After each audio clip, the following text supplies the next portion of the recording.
Pagkat tinatanggalin mo, rigat ano. Kung yan ay may tore sa gitna, maganda yan, idol, ano? Layo kasi, oh.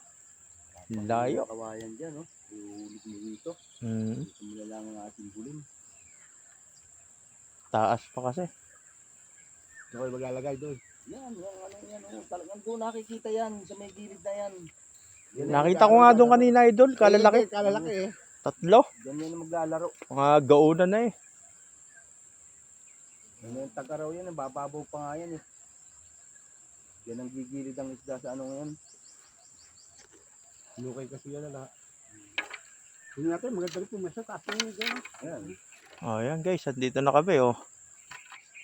Ayan, ang spot namin.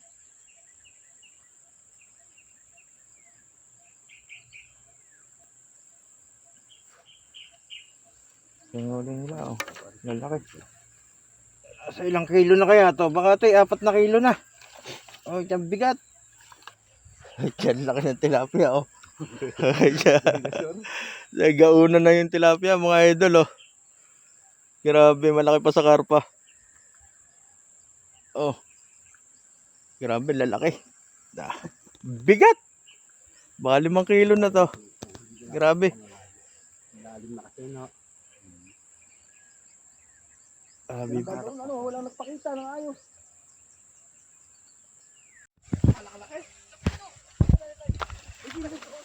Ang mga idol, oh. Dinosaur nga. Mga dinosaur. Bigat-bigat. Eh, malaki pa sa karpa.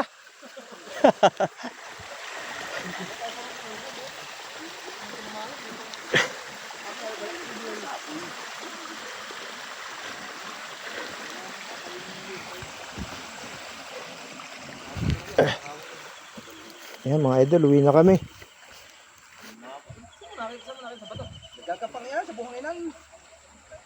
Ayan. Para ng mga una ng hinuli.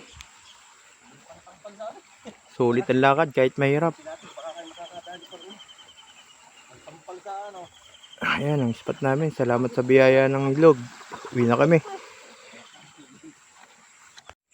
Ayan guys, salamat sa biyaya ng ilog. Ito lang yung huli dito, ang liliit. Parang mga sapsap lang, oh. Tignan nyo mga isda rito. Ang bigat-bigat nga. Parang mga sapsap. Ayan, uwi na kami. Salamat sa biyaya ng ilog. Pero ng mga sapsap, oh.